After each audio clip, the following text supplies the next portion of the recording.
programme. Hein. Ouais. Donc je vais répondre à la première, puis vous me rappellerez la deuxième, mais je crois que je vais m'en souvenir quand même. Donc la première, c'est un problème. Je vous l'ai dit tout à l'heure, le système ne veut pas que les gens soient autonomes. Donc le terrain est cher, le permis de construire est compliqué. Nous, on a profité qu'on était dans les premiers, on a bénéficié de vide juridique. Je vous donne l'exemple de l'éolienne. Quand il y a 20 ans, parce qu'il y a 20 ans, les éoliennes, c'était n'importe quoi. Aujourd'hui, il y en a à tous les carrefours, ou presque. Vous prenez l'autoroute, vous en voyez plein, c'est normal. Mais il y a 20 ans, voilà. Et le maire me dit, ah bon, parce qu'il faut un permis de construire pour une éolienne. Alors, il dit, mais qu'est-ce que je fais? Ben, je dis, ben, donnez-moi un permis de construire pour une maison. Puis j'ai remonté, alors j'ai dit qu'il y avait pas de volets aux fenêtres. J'ai dit qu'on habitait sur un poteau de, voilà, de quelques centimètres carrés, etc. J'ai envoyé ça et j'ai eu le permis de construire. Aujourd'hui, pour avoir le permis d'ériger une éolienne, si elle fait plus de 12 mètres de hauteur, c'est un vrai bordel. Donc vous avez des études d'impact au niveau des oiseaux, comme si les oiseaux étaient assez cons pour quand ils voient une paille, ils y vont. J'ai un tas de pigeons qui sont morts au pied de mon...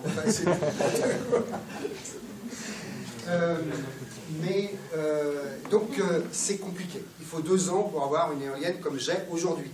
Donc il nous semble, j'en suis pas sûr, mais c'est quand même probable, qu'au fur et à mesure que nous, on a développé des systèmes autonomes, eh bien le système, les lois, se sont adaptées pour encadrer et voire presque empêcher cette capacité des gens d'être autonomes. Voilà. Alors, nous, on a acheté du terrain avec du terrain constructible au niveau de l'éco-hameau. Et il y a des hangars. Et donc, nous, on n'a demandé aucun permis de construire pour l'aménagement des hangars et de tout ce que vous avez vu. Et il se trouve que, en mitoyenneté, c'est le premier adjoint au maire qui est de l'autre côté. Et que l'habitaire que vous avez vu, il était déjà en construction, et puis moi, c'est le dernier de mes soucis, l'administration. Je ne dis pas que c'est bien, mais je suis fait comme ça. Et donc, j'ai dit, tiens, il faudra peut-être que je demande un permis de construire. Et puis, comme je ne voulais surtout pas avoir les emmerdements du permis de construire d'une maison, j'ai dit que c'était un abri de jardin pour mettre ma tondeuse. Ce que vous ne savez pas, c'est que j'ai plein de tondeuses et elles sont grosses. Combien de mètres carrés? 35. Donc, vous voyez, et j'ai même une cheminée pour chauffer mon moteur l'hiver pour qu'il démarre. C'est vraiment pas bien. Et je suis convoqué, ça c'est une petite histoire, je suis convoqué au maire, refus de permis de construire. Tout le monde aurait dit c'est la catastrophe. Moi, pas du tout. Et si vous voulez, vous parliez d'être droit dans ses bottes. Maintenant, moi j'ai une attitude, la légitimité par rapport à la légalité. Les lois dégueulasses, ça commence à bien faire. Et que tout le monde s'écrase devant une loi injuste et dégueulasse. Ben moi, ça ne fonctionne pas. Et j'arrive et je dis, où est le problème? Est-ce que je fais du mal, hein? Je fais du mal à personne, au contraire, j'ai plutôt tendance à aider les gens à être en bonne santé, patati patala. Et alors après, il me dit, parce que je fais court, et il me dit, alors je dis, où est le problème? Alors c'était le toit végétal. J'avais prévu un toit végétal. Plus, je lui sors, mais votre mairie, moi je vais la faire détruire, elle a un toit végétal. Donc, ah oui, mais il faut que votre toit, alors là c'était du Nord Clochemerle, il faut que votre toit soit en accord avec les toits les plus proches. Ah, j'ai dit là, vous êtes mal. Donc vous voyez l'immersion. Plutôt que de se sentir tout petit devant la loi, je décide que je suis juste et que je fais du bien et non du mal. Bon, c'est subjectif, mais enfin quand même. Et je dis, mais si vous allez... Je vais marquer que vous m'obligez à mettre un toit en fibrociment. Monsieur le parlement, vous ne mettez rien. Vous me renvoyez votre permis de construire et 3 jours après, j'avais le permis de construire. Tout ça pour dire qu'il faut arrêter maintenant d'obéir. Je vous signale quand même que... Alors, il y a obéir et désobéir. Si vous faites n'importe quoi, si vous roulez à gauche et que vous grillez les feux rouges, c'est du n'importe quoi. Donc il faut vraiment être très conscient quand on s'engage dans cette voie de la désobéissance civile. Mais que je sache, Gandhi, il a gentiment... il y a eu de la souffrance quand même, hein, mais il a viré les Anglais de l'Inde. Mais c'est tout un travail énorme que la désobéissance civile. Voilà. Donc, par rapport à votre question, il y a aussi la solution d'acheter un terrain. Donc, on vient d'avoir deux personnes qui ont acheté un terrain non constructible et qui ont choisi le système de la tiny house. Il est parti? Oui, non. C'est très urgent. Parce que je réponds à sa question. J'essaierai de... Vous lui redirez. Ouais. Alors, la tiny house, vous pouvez la fabriquer. Donc, les personnes, elle est médecin vacataire, c'est intéressant pour elle parce qu'elle vient de Lille, elle s'installe dans la région, elle sait pourquoi, parce que c'est une région qui bouge. Et donc, là, elle est sur des roues, et il suffit de faire un quart de tour tous les 2 ans, je ne sais pas, pour que vous ne soyez pas emmerdé. Donc, vous pouvez utiliser soit la yourte, soit la tiny house, et vous êtes sur le lieu. Donc, comme vous arrivez, j'ai dit qu'il y a 2 personnes qui ont acheté un terrain non constructible, un terrain agricole. Elles ont d'abord déposé, parce qu'il y a le problème de la SAFER qui peut faire préemption. Donc, elle n'a pas fait préemption et elles ont déposé un projet qu'elles ont déposé à la SAFER et au maire. Et il se trouve que c'était pour revitaliser l'espace rural. Ça, c'est un argument très intéressant. Et il y a 15 ans, à l'époque, c'était Henri Baron qui était responsable, vous l'avez peut-être connu, Henri Baron qui était responsable du conseil régional. Il nous a dit, votre projet, c'est super, parce que vous pouvez même passer devant un agriculteur si vous libellez que c'est pour, c'est le cas pour nous, hein, on a reçu des milliers de personnes, si votre but c'est de revitaliser l'espace rural. Voilà. Ça c'est le sésame qui peut vous faire passer. Alors il faut que derrière ça suive, parce que si vous n'honorez pas ça, là vous vous mettez en porte-à-faux. Et donc là elles ont, je répète pour vous, hein, un terrain non constructible et ils ont trouvé le système de la tiny house. Ah oui, alors tiny ça veut dire petit, hein, et donc elles sont à 2 et on peut multiplier les tiny houses. Vous pouvez aussi faire un terrain de camping, on a vu ça dans le sud, c'est tout à fait possible. Oui, en fait, on a conseillé l'autre jour à quelqu'un qui s'installe aussi sur un terrain agricole de mettre un hangar, parce qu'on a le droit d'avoir un hangar par rapport à un travail qu'on fait sur le lieu, et après, à partir du hangar, de construire sa maison, mais tranquillement, sans que... Voilà. Pardon. C'est une piste à explorer, mais en total, récemment, on a parlé de logement de fonction pour les agriculteurs. Ah oui, non, mais oui, c'est exact. Seuls les agriculteurs. Alors justement, j'allais parler de ça. Surtout pas, vous ne mettez surtout pas agriculteurs. C'est ce qu'elles ont dit, et moi, c'est vraiment ce que je pense. Parce que si vous êtes agriculteur, vous êtes cotisé à la MSA, votre voisin en sait quelque chose, et à ce moment-là, vous avez une surface minimum d'installation qui vous oblige à rentrer dans la productivité, et après, terminé. Vous avez 200 hectares, vous avez une moissonneuse-batteuse à 3 mètres du sol, vous n'êtes plus agriculteur, vous êtes exploitant et exploité, surtout agricole, et que s'il y a une baisse du cours du porc ou du machin, toute la maison et les belles bagnoles que vous avez, c'est à la vente et vous leur prenez. Donc aujourd'hui, l'astuce c'est small is beautiful. J'y reviens, c'est petit.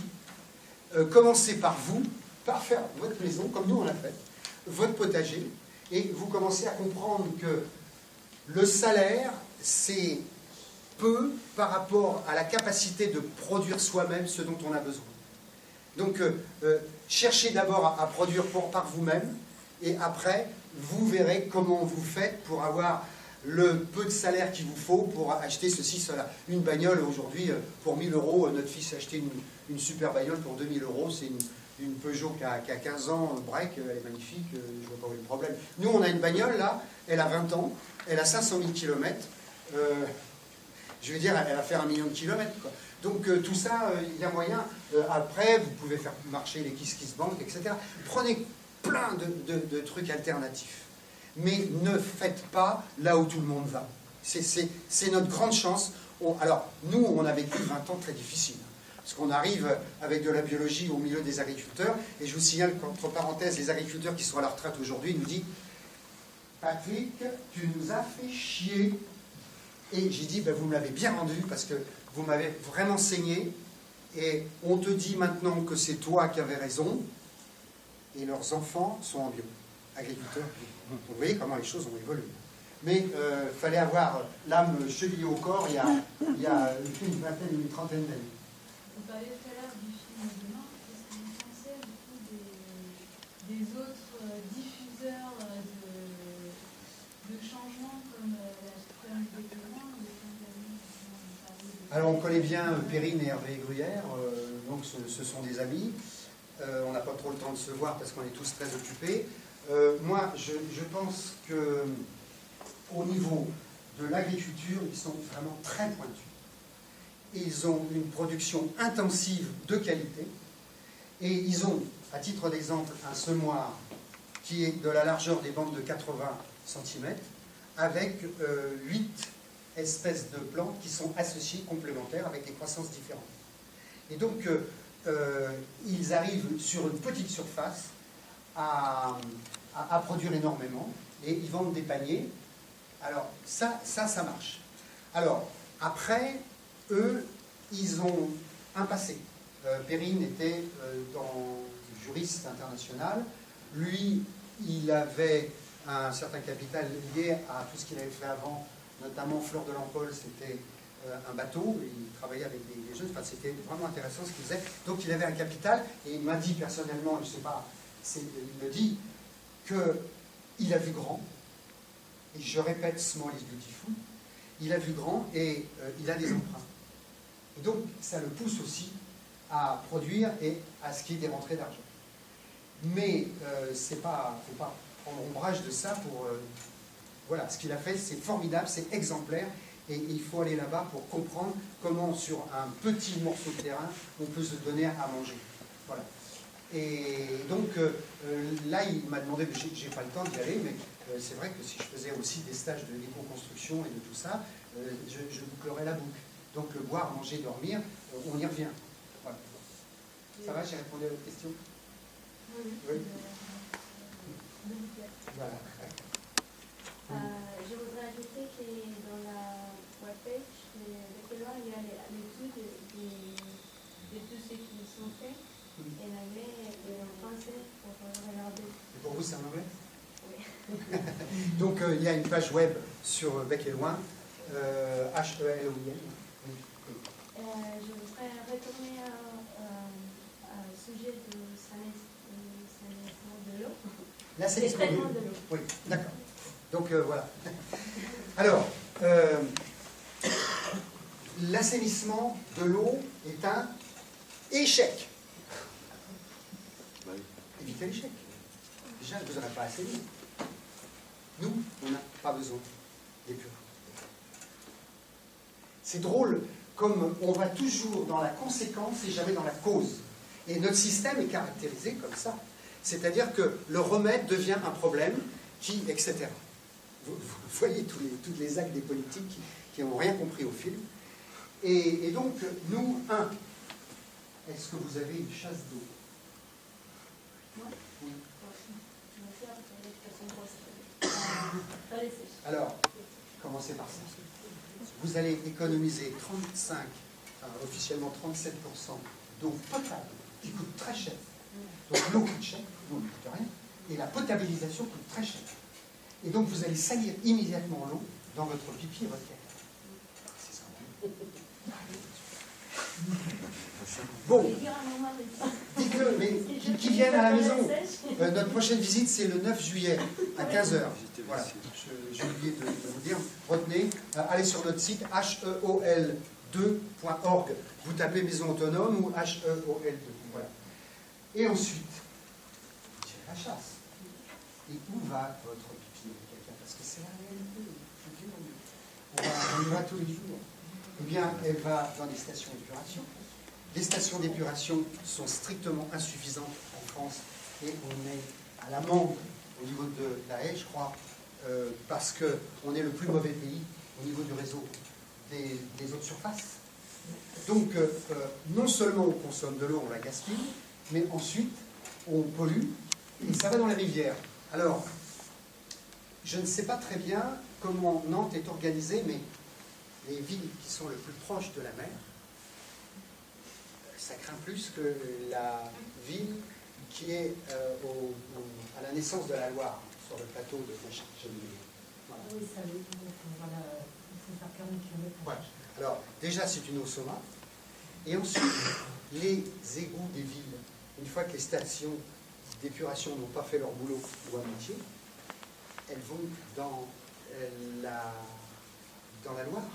Et puis après, il y a Orléans, Gien, Tours, machin, du tout. Puis vous arrivez avec captage d'eau. Il y a pipi caca, la mémoire, en tous les cas, au moins la mémoire, si c'est pas corpusculaire, si c'est pas réel, et on épure ces eaux. Et imaginez l'eau que nous buvons. La mémoire. Alors, la mémoire de l'eau, c'est quelque chose d'une importance capitale. Je l'ai dit tout au début. Hein. C'est qu'elle chope toutes les mémoires de tout le monde. Je vous donne un exemple. Masaru Emoto, quels sont ceux qui connaissent Masaru Emoto? Voilà. Bon, voilà. Il a fait une expérience, il est mort il y a 2-3 ans. Il a pris une eau, peu importe. Il a mis une étiquette. Guerre, violence, horreur, tous les mots les plus salaces qui soient. Il a mis une bouteille là, et puis une autre bouteille où il a mis beauté, joie, amour, bienveillance, patati patata.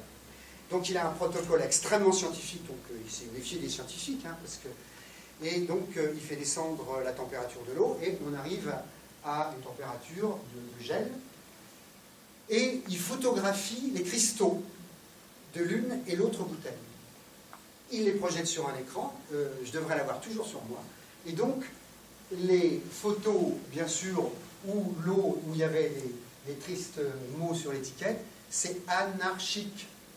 Vous avez des traits dans tous les sens, et même subjectivement, vous sentez une sorte de violence, de laideur. Et puis de l'autre côté, vous avez des figures géométriques, comme vous pouvez en voir quand il y a un gel, et sur le bord de votre fenêtre, vous avez des fois des très beaux cristaux, avec des petites étoiles autour, et c'est une photo qui est centrée, avec un centre ou un axe de symétrie. Donc, ce qui veut dire que ce qui a été inscrit, et l'intention, eh bien, a été absorbé par l'eau, la mémoire a été absorbée, et vous buvez cette eau-là, ou pas. Donc, vous voyez les propriétés de l'eau. Alors, ne me croyez pas, ça m'est complètement égal. Je veux simplement vérifier ce que je raconte, et vous verrez que c'est vrai. Et c'est Gilles Collin. Ce qu'on vient de voir. Jacques Collin. Jacques Collin. L'au-delà de l'eau. L'au-delà de l'eau. Dans mon livre, j'ai un chapitre sur l'au-delà. Voilà. Donc, pour l'épuration, nous, on a à épurer.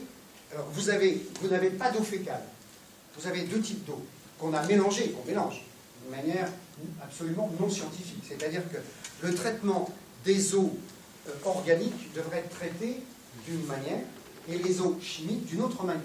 Alors, le fait de les mélanger, c'est très compliqué. Non, je ne vais pas les manger. Et donc, on devrait au moins traiter les eaux fécales à part. Et alors maintenant, je vous invite à voir le site Autarcie, E-A-U-T-A-R-C-I-E. C'est très important. Vous verrez que nous avons chez nous une méthode d'épuration qui est la plus performante. C'est qu'au-delà de nos petites stations d'épuration qui sont des buses qu'on achète dans les magasins de matériaux, on les met à plat, on met des cailloux, on en fait un bassin, on en met 3 par exemple, et on termine par de la pouzzolane, et on met à ce moment-là de la phragmite, des cyrpes, des iris, des plantes de la menthe. Je fais court, hein. Enfin tout ça c'est dans mon bouquin, je fais court, et à la sortie, eh bien, vous avez une eau que moi, personnellement, devant tout le monde, je peux boire. Ne buvez surtout pas la sortie des stations d'épuration, ne faites pas ça. Moi je le fais, et je suis encore en vie et bien en vie. Voilà, donc en fait, on n'a pas besoin d'épurer véritablement l'eau. Et donc, Joseph Orzag, qui est une des personnes, au moins européennes, sinon mondiales, la plus performante, parce que nous, Notre fonction, c'est d'aller chercher les expériences universitaires les plus pointues sur la question et de faire l'interface entre vous et les... C'est-à-dire trouver des systèmes simples, reproductibles et pas chers, efficaces, pour que tout le monde puisse en faire autant. Et donc là, la pédoépuration, c'est la meilleure manière d'épurer l'eau. Quel est le système le plus performant pour épurer l'eau? C'est la terre. Tout simplement. C'est-à-dire que ce sont les bactéries de la terre, de par leur biodiversité, qui vont couper les molécules polluantes, qui sont des molécules complexes, en éléments simples, hydrogène, oxygène, azote, potasse, phosphore, soufre, etc. Et donc, le principe, c'est d'élever des bactéries. Alors, les stations d'épuration, c'est un élevage de bactéries pour qu'il y en ait un maximum, brassé. Alors, c'est des bactéries aérobies. Et donc, quand vous voyez dans les stations d'épuration des systèmes qui tournent comme ça, avec des moteurs qui bouffent énormément d'énergie électrique, c'est simplement pour qu'il n'y ait pas d'eau stagnante et que ça soit oxygéné. À ce moment-là, vous avez un type de bactéries qui font le travail. Mais pourquoi faire cet artifice en passant dans l'eau, en salissant l'eau, alors que les bactéries de la Terre font le même boulot? Donc on a un système de pédoépuration. Il suffit de creuser 1 mètre cube, de le remplir de BRF, qu'on réajuste tous les 3 ou 4 ans dans la mesure où ça devient humus, on rajoute, et donc vous avez une terre extrêmement riche en bactéries. Vous faites arriver votre eau après avoir dégraissé votre eau avec un bassin dégraisseur. C'est simplement pour des raisons, parce que la graisse est plus légère que l'eau, on empêche l'eau de descendre et on a de l'eau qui est exempte de graisse. Et cette eau-là, eh bien, elle est épurée et elle est disséminée dans la nature. Et vous pouvez mettre des saules crevettes qui ont un système racinaire extrêmement important, qui finissent de faire le travail. Voilà. Et donc, l'épuration, c'est ça. C'est ne pas épurer, passer aux toilettes sèches, et puis utiliser des produits biologiques. Alors nous, on a 4 produits biologiques. Quand on rentre chez les gens, on en a une quinzaine, une vingtaine. On en a besoin de 4 ou 5 et vous achetez des produits bio.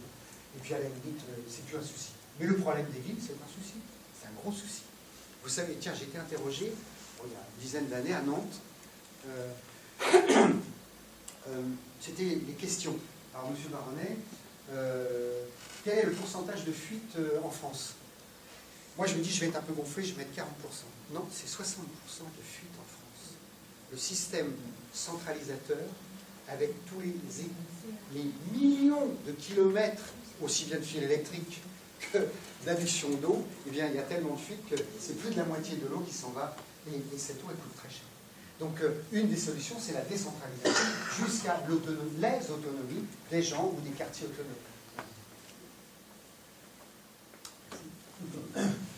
Oui, donc là, on va parler de la sortie et l'entrée, donc de l'eau de pluie.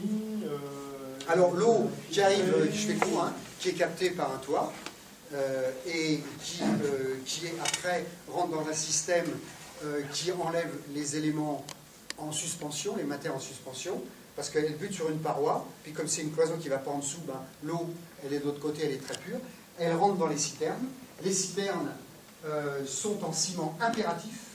Donc, pendant des siècles, notre système peut durer, voire les oppidums, c'est-à-dire les Romains, voire le pont du Gard, hein, où il y a encore des citernes où moi, j'ai vu de l'eau qui avait 5 ou 6 000 ans, dans la pyramide la plus grande du monde, en Bosnie.